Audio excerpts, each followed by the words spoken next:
shoot a basketball, even though ironically he should have been the one taking notes. Because he finished early, Mr. Rose told Mike to get up and turn on ESPN. But because he was too short, Chris had to instead. As soon as ESPN flashed on, there was a news flash that came across the bottom of the screen.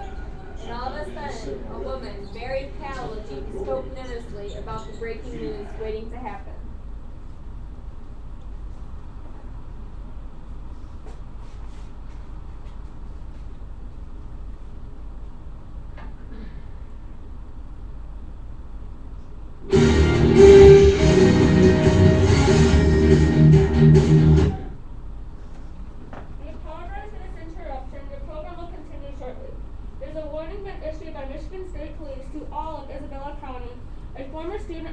High school has been described as under the influence and performing serial killer activity.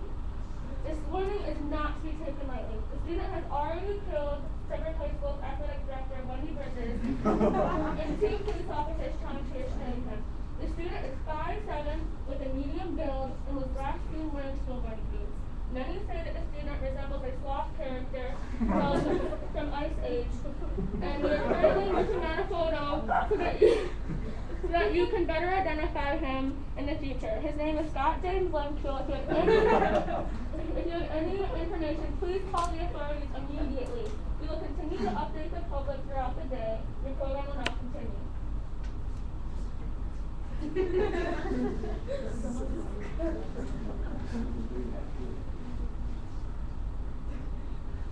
The class was speechless and completely frozen with the news.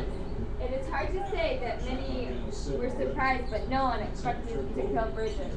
The class soon broke out into a large conversation and immediately became silent as the PA sounded and Mr. Bush came on the intercom. Attention, all teachers! We have been informed that police are dealing with a very serious situation in this town. All teachers are advised to lock the doors and all windows. I repeat, lock all doors and windows. This is not a lockdown yet, but be prepared for one to occur.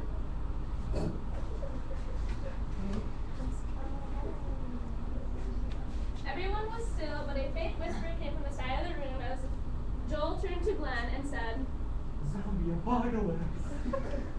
With a serious look on Glenn's face, Glenn ran to Mr. Gross, who was shaking to try to lock the door. Mr. Gross, I need to get to my locker. I have my zombie survival kit and we need it. You have to let me go. Please don't let us all die in here because we weren't prepared. We need it now. Mr. Gross would not let him go, but Glenn insisted that it was not yet a lockdown and he could get it before there was one.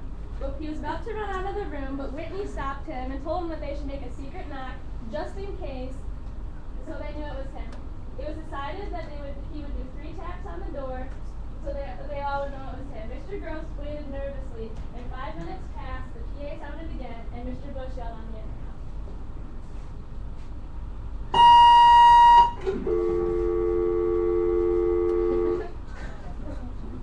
Lockdown! Lockdown! This is not a drill! Teachers, lock and barricade the doors! Everyone, this... The girl screamed and tears came down Christina's face. Mr. Gross was relieved that he was back, but scared to open the door to see who was behind him.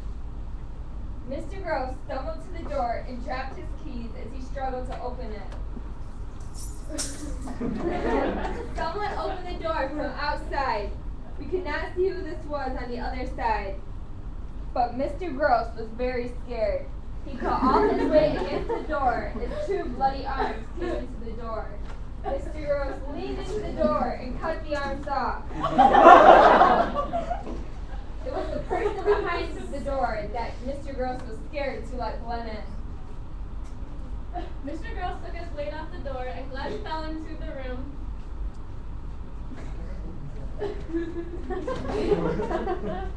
Someone stepped in. It was Mrs. Gross. She marched straight to Mr. Gross and said, "We need to talk." That's all.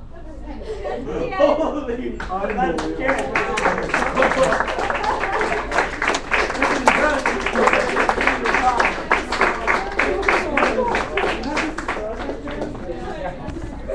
Yeah,